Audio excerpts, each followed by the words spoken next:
광고도 좀 더 재밌게 가야 됩니다. 저는 운조커피를 마십니다. 저 광고가 네. 어?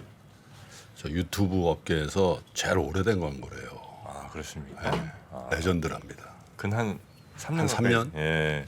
거의 뭐 예전에 그 맥심 안성기 선생님처럼 아주 그 운조커피를 마십니다. 네. 잘 어울리십니다. 그래도. 네. 자, 그러면 오늘도 뉴스상 한번 시작을 해봐야죠. 우리 권순우 취재팀장님 나와 계십니다. 어서 오십시오. 어서오세요. 안녕하세요. 삼프로TV 권순우 취재팀장입니다. 네, 반갑습니다. 오늘 복장이 되게 캐주얼하시네요. 오늘이요? 네. 프라이데이잖아요. 아, 금요일. 또 여러분 아우 날라오려고? 아니 이제 오늘 김 프로님도 핑크 하시고 오늘. 네. 요즘 블링블링 핑크핑크. 아, 슬럼프입니다. 아 팀장님도 좀 노력하세요. 그냥 우리가 컨텐츠만으로는 안 될 수가 있습니다. 아 가만 있어봐. 토미 힐피거가 상장됐나? 3명 중에 2명이 토미 힐피거네. 어디가 아. 토미 힐피거예요? 그러네요. 야 이거 사야 되겠다. 토미 힐피거 옷이에요, 그게? 아 토미 힐피거예요? 아 이것도 토미 힐피거예요? 아 이 가슴이고. 근데 왜 이렇게 얘는 마크가 작아요? 아, 이게 보수적입니다. 이게. 아니 뭔 누가 알아볼 수가 없게 이렇게 작게 해놨네. 환하게 그 새끼 손톱만큼 해놔가지고 이거. 그러니까 원래 이렇게 좀 졸부들이 네. 브랜드 크게 써 있는 거 입어요. 뭐야 이거 봐. 이거 뭐 C5야? 피버야? 자 뉴스 합시다. 네. 그 어제 그 몇몇 분들하고 시장 얘기를 좀 잠깐 나눴었어요. 그 전문가분들하고 얘기를 나눴는데 요새 시장이 참 좋아요. 예. 그 물가는 잡히는 것처럼 보이고 우려했던 경기 침체는 안 오는 것 같고 그러면 우리는 이 상황에서 뭘 걱정해야 되나에 예. 대한 이야기를 하다가 과열을 걱정해야 되는 게 아닐까라는 걱정을 했어요. 과열? 과열. 뭐에 와요? 경기. 순식간에 뭔 과열을 걱정하냐 막 이런 상황. 지난 4분기 우리나라 경제성이 마이너스라던데. 근데 그 얘기했던 거에 지금 차트 잠깐 보시면 이거 10년물 미국 10년물 국채 수익률이거든요. 와 이게 4.2 갔던 게 지금 3.5까지 내려와 있어요. 아니 3.4도 내려갔었대. 3.4도 내려갔었어요. 네, 그러니까 저기 저 예, 여기 밑에 찍고 내려왔었잖아요. 3.3대 갔었어요. 그러니까 이게 우리가 벌써 과열을 걱정할 정도 상황일까? 라는 상황이 좀 됐었는데 어쨌든 지표들이 굉장히 좋아요. 근데 원래 지표가 좋으면 우리가 금리 인상을 걱정하잖아요. 그렇죠. 근데 다음 주 FMC 0.25 올릴 거라고 예상하는 설문이 99%입니다. 그러니까 금리 인상은 걱정이 없는데 지표가 좋다. 그럼 뭐 걱정할 게 별로 없는. 그래서 누가 저기도 썼네. 데드캣 바운스라 그랬다고. 어? 데드캣 바운스에 죽은 고양이 떨어뜨려도 좀 올라온다는 거 아니야? 아, 그것도 잔인한 얘기지. 뚝 올라오다 다 살아더. 갑자기 부활하는 것 같이 보이는 것이. 고양이 살아났어요? 깜짝 놀랐지? 그러면서 이렇게 올라오는데 어제 미국 4분기 GDP 나왔어요. 2.9% 나왔는데 그 이게 월스트리트저널과 블룸버그 통신이 집계한 전문가들 전망치는 월스트리트저널은 2.8, 블룸버그는 2.6 전망했는데 실제 속보치는 2.9가 나왔습니다. 예. 이게 작년 생각해 보시면은 1분기에 마이너스 1.6, 2분기에 마이너스 0.6이었거든요. 마이너스 1.6, 0.6 해가지고 2분기 연속 마이너스면 경기 침체다. 그 얘기를 좀 했었잖아요.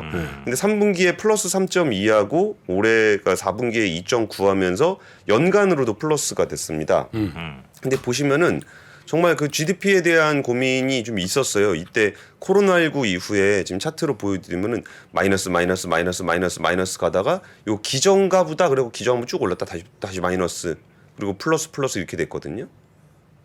전분기 대비 성장률인데 네. 그러니까 이 부분들을 보면은 이거 생각보다 되게 좋네 라는 거였고 내용을 보니까 미국 경제의 3분의 2 이상을 차지하고 있는 개인 소비 지출이 2.1% 성장하면서 전체 성장을 좀 이끌었습니다. 네. 그리고 에너지 부분과 유틸리티 부분에 대한 재고 투자가 늘었고요. 그리고 이제 그 개인 소비 지출은 한 2.1% 정도 늘었는데 3분기에 2.3 늘어난 거에 비해서 소폭 줄었지만 뭐 이 정도 소비는 굉장히 좀 견고하게 나오고 있다라는 거고 그럼 줄어든 부분은 뭐가 있는지를 봤더니 주거용 고정 투자가 26.7%가 줄었습니다. 부동산 시장이 좀 안 좋은 거를 좀 가야 되겠죠. 그리고 이제 물가 상승률 같은 경우도 4분기 개인 소비 지출 PC라고 부르죠. 네. 이게 3.2% 상승했는데 이거는 오르면 별로 안 좋잖아요. 개인 소비 지출은 이제 그 네. 물가니까. 직결이 돼 있으니까. 네. 네. 전분기가 4.3이었습니다. 그러니까 딴 건 다 좋은데 물가와 직접적으로 관련이 있는 거는 3.2로 둔화되는 모습을 보였어요. 뭐 우리가 생각하는 거의 베스트 시나리오죠. 거기에 매주 발표되는 지수긴 한데 미국 노동부가 실업수당 청구 건수를 발표를 했어요. 18만 6천 건이 나왔습니다. 네. 전주보다 6천 건이 감소를 한 건데요. 이거는 지난해 4월 이후에 가장 낮은 수치기도 하고 예. 전문가들의 전망치가 원래 실업수당 청구가 1만 5천 건 증가할 거라고 생각했어요. 근데 6천 건이 감소했습니다. 근데 원래 이런 거 나오면은 우리 그랬죠. 야 이거 큰일 났다. 죽었다. 고용시장 안 잡히나 보다. 저 파월 나온다. 파월 나온다. 뭐 그러면서 이제 뭐 블라드 또 신난다. 막 이런 얘기 좀 할 것 같은데 어차피 뭐 0.25 올릴 게 99%인데 심지어 이게 실업수당 청구도 별로 안 좋아? 예. 그러면은 실업수당 청구도 줄었어? 네. 그럼 뭐가 안 좋은 거야? 그래가지고 어제 미국 시장이 날았습니다. 다우존스는 소폭 상승, 나스닥은 1.76%, 어제 테슬라 11% 올랐죠. 네. S&P 500도 1% 넘게 올랐어요. 그러니까 새빨간 데다가 이 뒤로 힘내는 그러니까 어제도 그랬잖아요. 빠졌는데 오른 것보다 더 좋다고. 왜냐면 쭉 말아 올리면서 살짝 빠졌. 그런 얘기 했었잖아요. 네. 그거 연장선으로 보면 쭉 오른 거죠. 요거를 쭉 연결해가지고 이제 코스피로 이렇게 쭉 가야 되는데. 가야 되는 네. 거를 좀 기대를 좀 하고 싶습니다. 예, 여튼 어제도 뭐 코스피 그림이 그래도 이렇게 처음부터 끝까지 쭉 가는 그림이었어요. 괜찮았어요. 예. 오늘도 한번 기대를 해보겠습니다. 근데 뭐 저 같은 겁쟁이들은 네. 아 이거 괜찮나? 뭐 저희 항상 리스크만 좀 빠진 거 없나? 뭐 이런 거 좀 챙기고 있는데 네. 아까 과열을 걱정해야 되나를 걱정할 정도로 아직까지는 눈에 띄는 리스크는 보이지 않고 있다라는 게 불안합니다. 네. 다수의 전문가들이 상저하고를 외칠 때 정프로 상고하고를 외쳤죠. 그래서 내가 어제 하고고. 전화를 했어요. 예? 솔직히 뭐 정프로는 좀 약간 사이비 상고하고고 오리지널 상고하고가 있었잖아. 솔직히 아니 저기 고별 방송 때 누구였죠? 윤지호 전무 아, 고별 네네. 방송 때 저희는요 제 마지막인데요 상고하고예요. 괜찮아. 근데 맞아요. 어제 전화해서 그리고 또 한 분이 이제 송재경 센터장. 그렇지. 네. 그래서 내가 전화해서 어떻게 해요? 한번 나올게요. 리서치 센터장 아닌데 그랬더니 그럼 뭐 괜찮지. 상고하고 한번 다시 어떤 생각을 하나 들어보. 전화했어요. 다음 주에 한번 나올게. 들어봐야지 그런 거. 네네. 자 분위기는 지금 1월까지는 적어도 나쁘지 않습니다. 자 그리고 두 번째 뉴스는요. 우리나라는 안 좋습니다. 2년 반 만에 역성장, 1분기 꺾이면 침체. 근데 이거 이제 설명 잘 들어보시면 그게 나쁘지 않은 우리 거군요. 또 행복 회로를 돌릴 만한 여지는 좀 있어요. 회로는 또 제 전문입니다. 네. 4분기 국내 총생산을 발표했는데 2년 6개월 만에 역성장을 했습니다. 이게 보시면은 마이너스 0.4 나왔어요. 근데 1분기도 별로 안 좋을 거다라는 전망이 나오면서 2분기 연속 마이너스가 나오면 보통 경기 침체라고 얘기를 하잖아요. 근데 사실 그 1분기도 얼마나 잘 나올지에 대한 게 좀 애매한 게 있습니다. 뭐 하나하나 설명을 드릴게요. 일단 전기 대비 성장률이 마이너스를 기록한 거는 코로나 팬데믹 본격화됐던 2020년 2월 이후에 처음입니다. 그리고 이게 그 4분기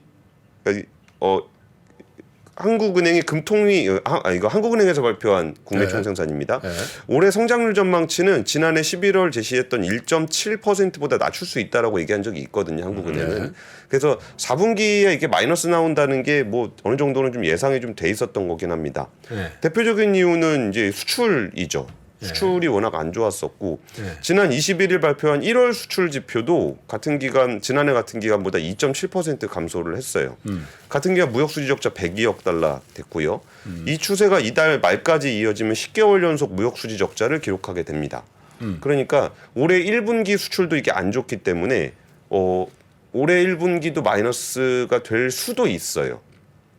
근데 이게 그럼 좋았던 부분은 뭐가 있냐라고 봤더니 그 민간 소비가 좀 좋았고요. 그리고 신용카드 사용액 같은 것들이 좀 많이 늘어났다고 해요. 그러니까 수출이 좀 안 좋았는데 이런 얘기도 좀 이렇게 저희가 사석에서 좀 하는 얘기인데 경제 전문가들하고 주변 사람들이 돈이 좀 있는 것 같아. 자꾸 써. 이런 얘기들을 좀 한다는 거예요. 네. 이렇게 금리 인상 때문에 많은 분들이 힘들어하신다는 얘기가 한켠에 있는가 하면 여전히 소비가 줄어들지 않는 모습들을 보이다 보니까 뭐 이거 좀 아직 근데 원래 이제 무슨 위기급이거나 아니면 그거에 준하는 이제 경기 침체라든지 뭐 경기 불황이 오면은 항상 기사 이런 게 나거든. 뭐 텅텅 빈 뭐 백화점, 식당 이런 거 보여주고 네, 네. 택시가 줄 쫙 서 있는 거 보여주고 그렇잖아요. 그러면서 부자들은 뭐 표정 관리 왜냐면 뭐 차도 안 막히고 좋네. 맨날 그런 거 있잖아요. 식당 가면 이제 대우받는구만. 요즘 그런 게 없어요. 실제로. 예. 가면 풀부킹이야. 맞아요. 그래요? 네.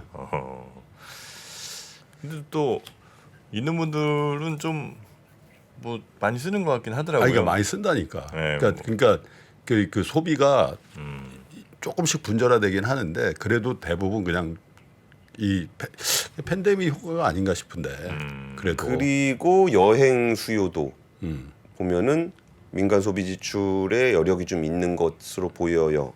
네. 그리고 이게 어쨌든 지금 그 수출 지표를 보면 올해 1분기도 마이너스가 나올 수도 있겠다라는 생각이 들긴 하는데 어제 추경호 경제부총리가 비상경제장관 회의를 열면서 올해 1분기에는 기저효과가 좀 있을 거고 여기에 더해서 중국 경제활동 재개 등으로 플러스 성장할 것이라는 전망을 했어요. 근데 경제부총리의 전망은 약간 바람을 담은 측면이 좀 있고 이제 추경호 경제부총리도 이제 정치인 출신이시기 때문에 물론 그전에는 관료셨다 정치인 하다 지금 관료로 하고 있는데 여기에 대해서 조금 더 이제 긍정적인 시그널을 내보내고 싶은 마음도 있을 거예요. 근데 최소한 우리가 기대할 수 있는 거는 1분기가 설사 마이너스가 나온다고 하더라도 여기서 지금 추경호 경제부총리 얘기가 상반기 우리 경제는 세계 경제 위축 등으로 어려운 시기가 될 것으로 전망되나 하반기로 갈수록 세계 경제 그 반도체 업황 개선 등으로 점차 회복 흐름을 보일 것이다라는 전망을 했어요. 이게 상저하고의 논리잖아요. 근데 우리가 설사 1분기에 좀 안 좋다고 하더라도 지금 나오고 있는 일련의 상황들을 보면은 우리한테 바람직한 호재로 나올 것들이 아직 실현되지 않은 것들이 많아요. 네. 예를 들어서 중국 경제의 리오프닝에 따라서 많이 줄어들었던 중국에 대한 수출이 어느 정도만 반등해 준다면 기존에 있는 거 그러니까 중국 수출이 이렇게 안 됨에도 불구하고 이 정도를 버티고 있는 건데 플러스 요인들이 뭐 많으냐 적으냐의 차이지만 있다는 거잖아요. 그 부분은 어제 그 김효진 위원님께서 잘 설명을 좀 해주신 것 같은데 이 부분에 대한 게 좀 있고요. 또 추부총리가 했던 얘기가 지난해 연말 지나면서 비관론 일색이었던 세계 경제가 낙관론이 좀 나오고 있다. 그리고 유럽 등 주요 선진국의 경기 하락이 생각보다 심하지 않을 수 있다. 그리고 중국의 경제활동 재개 가능성에 대한 희망적인 얘기가 나오고 있다. 그러니까 그 얘기들은 지금 있는 것들의 어떤 우리가 희망회로라고 불릴 수 있는 것들이 실현되지 않은 상황에서의 지금 숫자들이라는 거예요. 그래서 그러면 지금 4분기에 마이너스 0.4 나오고 1분기에 설사 마이너스가 나온다 한들 이거를 우리가 부정적으로 현재를 받아들일 것인가?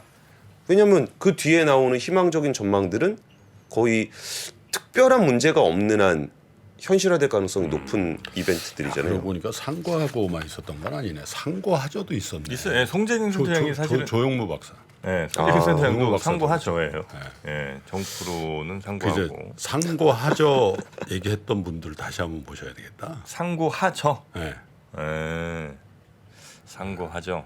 야, 상반기에 니네들 뭐 이렇게 골디락스 얘기하고 뭐 희낙낙하지 하반기에 아주 세게 맞을 걸 이렇게 얘기했던 사람들 왜 그런지 한번 그 얘기도 좀 나누고는 있어요. 아까 과열에 대한 얘기를 했다라는 거는 네. 이게 뭐 계속 갈 수는 없을 거다라는 얘기잖아요. 일정 부분 뭐 기간 조정이 됐든 뭐 가격 조정이 됐든 조정을 좀 거쳐야 되지 않겠냐는 얘기인데 그리고 어제 뉴스 좀 마저 전해드리면은 추경호 경제부총리가 이제 가스요금 관련한 얘기를 했는데 요즘에 가스요금 조금 이슈가 좀 돼요. 엄청 지금 난립니다 인터넷에서도. 예, 그래서 지금 이렇게 그 가스 관련한 회사들의 주가도 그 좀 과도하게 오르는 측면이 좀 있어 보이는데 뭐 그래서 이제 삼천리는 가스 회사고 삼천리 자전거는 자전거 회사다라는 게 좀 다시 증시 격언으로 돌고 네. 있습니다. 가스주들 예, 가스 회사들. 그랬더니 거기서 가스 가격은 좀 우리가 좀 지켜볼 필요가 있어요. 우리가 체감적으로 받아들이는 가스 요금이 좀 올랐을지 모르겠지만 이 부분들은 공기업 누적 적자를 좀 이연시킨 측면이 좀 있거든요. 그러니까 그 전에 에너지 가격이 급등했을 때 공기업들이 그냥 적자로 떠안고 있던 부분들을 조금씩 이연시켜서 좀 반영하는 측면이 있어요. 그래서 이 부분에 대해서 이창용 총재가 예전에 했던 얘기가 우리 물가가 빠르게 내려오진 않을 거다. 왜냐하면은 이연된 공공요금들. 이연 공공요금들이 어느 정도 반영이 돼줘야 되기 때문에. 근데 그 얘기는 물가가 너무 빠르게 내려오지 않는다고 해서 걱정하지는 말아라.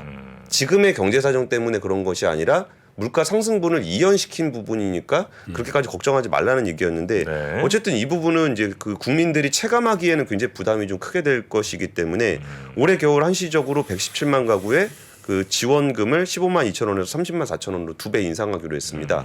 이게 되게 바람직한 정책이에요.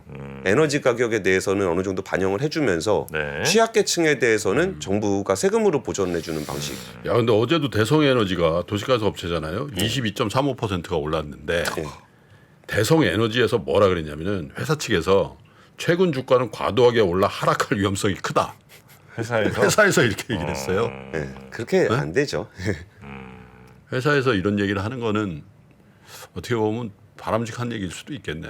그렇죠. 또 괜히 저희는 뭐 영업상 그렇게 뭐 갈 게 아닌데. 그리고 또 오르고 내리면 또 회사에 또 엄청 뭐라 그러잖아요. 아니 그러니까 내린다고 했는데 또 오르면 그것도 또 리스크 아니에요. 근데 너무 많이 올랐네. 왜냐면 이게 삼천리가 1년 동안 있죠. 1년 동안 주가가 약 400% 올랐고 서울 도시가스도 160% 올랐네. 만약에 이제 뭐 가스가격이 올랐잖아요. 예. 예를 들어 그냥 편하게 2배 올랐는데 정부가 뭐 에너지 바우처로 만약에 그거를 상쇄를 좀 시켜줘요. 예. 물가에는 어떻게 반영됩니까? 이게 오른 걸로 반영돼요? 아니면 바우처 나갔으니까 그건 좀 빼고 반영됩니까? 그 공공요금 쪽에서 마이너스 효과가 있어요. 그러니까 정부 지출을 늘리게 되면은 네. 물가를 좀 내리는 효과가 있어요.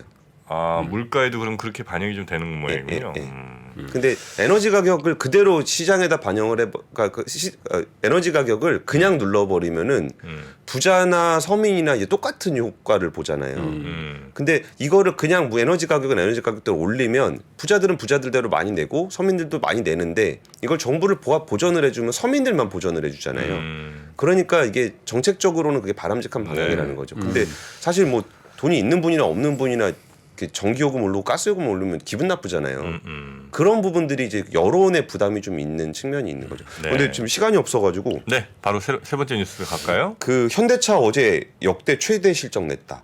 그거 한번 아니, 손익계 그게 왜, 아니 근데 도대체 아니 안 좋다며. 아니 저 보고서들 뭐 다 안 좋다고 뭐 그랬잖아. 그 다 가장 매매고 뭐라 그랬어 이거 뭐 허수고. 또 왜 이렇게 화가 나셨어요? 아니 근데 너무 판이한 결과가 나오니까. 예, 그거 저도 좀 억울합니다. 네, 아니 네. 권 팀장은 사실 좀 계속 그 얘기를 했거든. 아 잘 팔린다니까요. 생각보다. 그러니까 팔린다고 얘기하기엔 자신이 없어서 물어보니까 팔린다 그러던데 왜 자꾸 안 팔린다 그러셔요. 지금 제가 뭐 몇 번을 물어봐도 팔린답니다. 네. 뭐 정도를 말씀을 좀 전해드렸고 4분기에 뚜껑 열어보면은 생각보다 잘 팔려 있다라는 게 나타났을 때 그러면 이게 이제 와서 잘 팔렸다는 게 주가에 좋은 효과를 줄까라는 게 궁금했는데 주가에는 좋은 효과를 주더군요. 그 실적 같이 보시면은 매출액이 전년 대비 21%가 늘었고요. 영업이익이 무려 47%가 늘었고 당기순이익도 40% 늘었습니다. 이게 현대차가 작년에 한 684만 대 정도 판매했는데 도요타, 폭스바겐 다음 세계 3위예요. 현대차만은 현대기아차. 현대기아차. 현대기아차죠. 2010년에 포드를 제치고 글로벌 5위가 됐고 2021년에 GM을 제치고 4위가 됐습니다. 그러면 이게 좀 실감이 잘 안 나는 거예요. 현대차가 글로벌 3위라는 게. 그리고 물론 저 효과가 있어요. 반도체 공급 안 좋았을 때 현대차는 그나마 수급적으로 그 K 구매라고 부르는데 반도체 없다 그러면은 보통 업체들은 야 없으면 빨리빨리 주세요 그러는데 현대차는 공장에 뛰어갑니다. 가지. 네. 가서 막 간다니까. 네, 지나가는 트럭 붙잡고 반도체 빼냅니다. 어디가 지금? 네. 그러면서 노래방 하는데 가지 또. 노래방? 사장님 모시고 노래방이라도 가가지고 언제쯤 얘기해요? 무슨 노래 그 정신이 있다니까. 어떻게든 이뤄내겠다. 그치. 예. 그리고 지금 자료들 좀 보시면은 중요한 얘기만 들으면 이 자료는 우리 그 멤버십 데이터 센터 가면은 자료 있습니다. 아니 그러니까 내가 이거 데이터 센터를 보라는 게 저기 출하 같은 게 다 잡히거든. 그래서 내가 보시라는 거예요. 예. 여기서 IR 자료 같은 것도 보실 수가 있는데 보시면은 왜 그러냐면 47.3% 이게 SUV 비중입니다. 예. 이게 51.5%로 늘어났어요. 그리고 제네시스 비중이 늘어났어요. 그럼 요 제네시스와 SUV가 차지하는 비중이 굉장히 커졌죠. 이렇게 되면 어떤 일이 발생하냐면은 이런 일이 발생합니다. 그래서 여기 이거 자동차 업계에서 쓰는 용어인데 믹스 개선이라는 말을 써요. 믹스 개선은 뭐냐면 차량이 판매된 거는 똑같은데 이게 대수는 똑같은데 SUV나 제네시스가 많이 팔리면은 마진이 높아져요. ASP 그러니까 평균 단가도 높아져요. 이거를 믹스 개선 효과라고 부르거든요. 네. 이게 이 정도 영업이익 증감사, 영업이익이 47%가 늘었는데 믹스 개선 효과가 이만큼이나 났다는 거예요. 이거는 환율 효과만큼 그만큼 난 거예요. 그러니까 싼 차보다 비싼 차를 많이 판다는 얘기죠. 비싼 차 많이 팔았다는 제네시스 같은 거. 예. 지금 그 시간이 없어서 제가 오늘 오후에 언더스탠딩 있거든요. 네. 그래서 거기서 좀 자세하게 좀 설명을 따로 드릴게요. 근데 거기다가 배당 6,000원 얘기했는데 중간 배당 포함하면 7,000원입니다. 현대차 정도 사이즈 기업이 시가 배당률이 4%예요. 옛날에 뭐 0.5, 뭐 0.1 이렇게 주던 배당이 저것도 어제 얘기한 주주 맞아요. 주주환원의 그 분위기가 음으로 양으로 다 예. 네.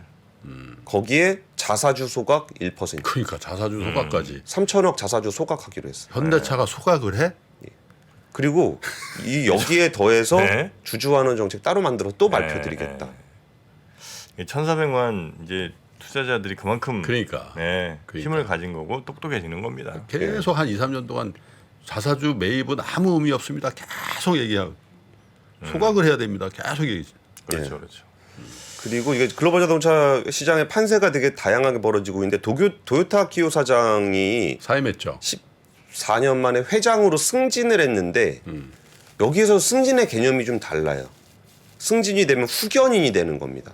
사장이 진짜 일을 하는 거고 후견인이 되는 건데 도요타 키오 사장이 뭐라 그랬냐면은 미래에 뭐 소프트웨어 기반차, 자율주행차, 전기차 이런 거 하려면은 젊은 분들이 해야 되는 것 같다. 나는 노땅이라 뒤로 밀려나야 되는 것 같다라는 얘기가 나왔었습니다. 이렇게 달라지고 있는 글로벌 자동차 시장 판세는 오늘 오후에 언더스탠딩에서 추가로 전해드리겠습니다. 근데 네. 나이가 그렇게 크게 많지도 않아요. 근데 도요타 키오 회장. 그렇죠. 60대니까 여전히. 60대 초반인 것 같은데. 네. 자, 그러면 뉴스 3 이렇게 정리하고요.